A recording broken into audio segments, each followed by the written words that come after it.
Hey footy fans, time for more footy fun with Footy Finn and time to jump into my tips for round 6. Look, I am a little bit late with the tips video this week. Sorry, been out of town, but here we are. Now I have to say, most of these tips were pretty easy this week for me.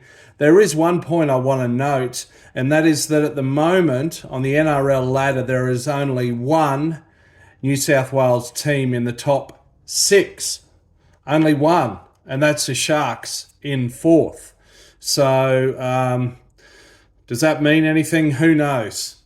Anyway, Thursday night, tonight, the Knights host the Roosters at McDonald Jones Stadium. Gamble's out for the Knights. I don't know if he was dropped or injured. Cogger comes in to pair with Hastings in the halves. The Roosters are missing some key players. Dom Young, Tedesco and Walker. Interestingly, Luke Keary is captain. Joey Manu comes in, slots into fullback. And we've got the veteran Michael Jennings into the centres. And then Connor Watson slots into the halves. So anyway, I'm tipping the Knights for this one. Depleted Roosters. Friday, the Storm hosts the Bulldogs down in Melbourne. Of course, Josh Addo-Carr is kidding out for the Dogs these days. He once played many seasons and won a premiership or two with the Storm. Dogs are missing Taff and Kurt Mann. Storm otherwise largely unchanged. Interestingly, Big Nelson Asafa-Solomona is back from injury, but he's on the extended bench.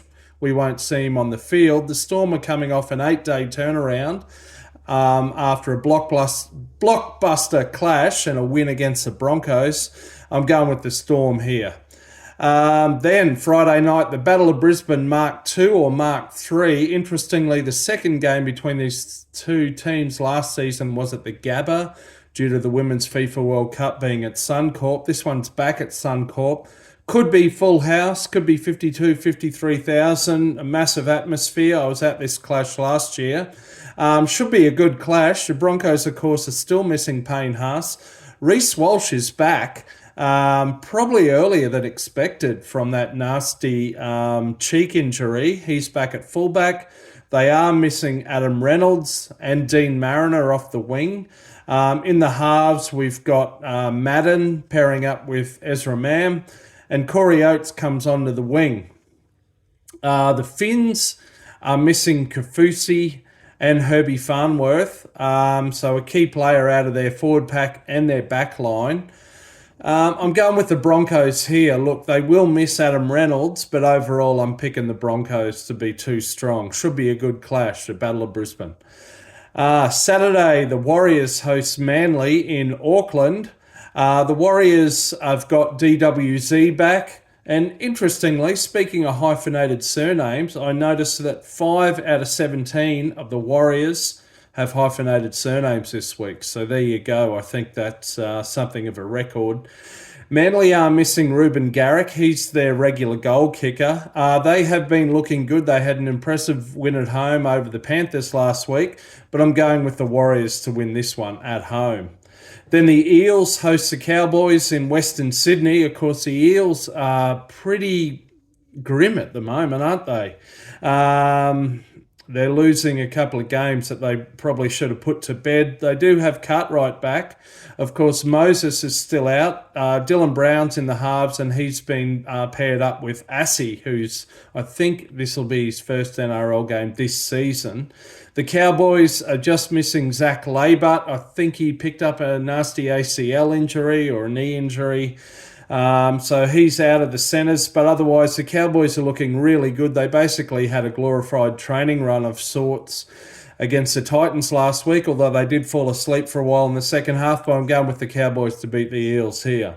Then Saturday night, the Rabbitohs, the struggling Rabbitohs, have only won one game, I think, are up against the Sharks. The Sharks are coming off a bye.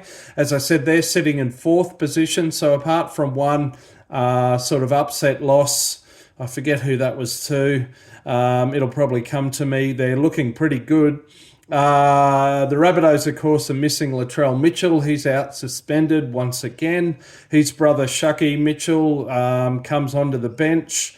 They've got young Hawkins starting at number 7 again for the 3rd or 4th week in a row. Incidentally, Lachlan Ilias broke his leg, sadly, in New South Wales Cup last week. They do have Damien Cook down at 18th man, so they've kind of relegated him. So anyway, I'm going with the Sharks to win this one. Jason Demetrio, Rabbitohs coach, his position's obviously a bit insecure at the moment, we would think. Then on Sunday, the Tigers host the Dragons out at Campbelltown in Western Sydney. Former home of the West Magpies, or one of them anyway. Of course, last season this would have been a battle of the wooden spooners, but the Tigers have won 2. They've each won 2, I think, from about 5 hit-outs. And of course, we've got the Titans sitting in wooden spoon position and winless at the moment. The Tigers are missing John Bateman and Brett Naden. Dragons, pretty much as they were last week. They've been disappointing as well. I'm going with the Tigers to win at Campbelltown here. And then last game of the weekend down in Canberra is the Raiders up against the Titans. The Raiders are missing Jordan Rapana and Big Red Corey Horsburgh. But look, they had a good win over the Eels last week. The Titans, Foran was suspected to have a serious injury, but he's still starting at number 6 and captain. But look, I think the Raiders are going to win at home in Canberra. So there we go. That's my tips. Thanks for watching. Please like and subscribe. If you're still watching, why? No, but I appreciate it. Anyway, bring it on. Can't wait, particularly the Battle of Brisbane Friday night. Catch you between the sticks. See ya.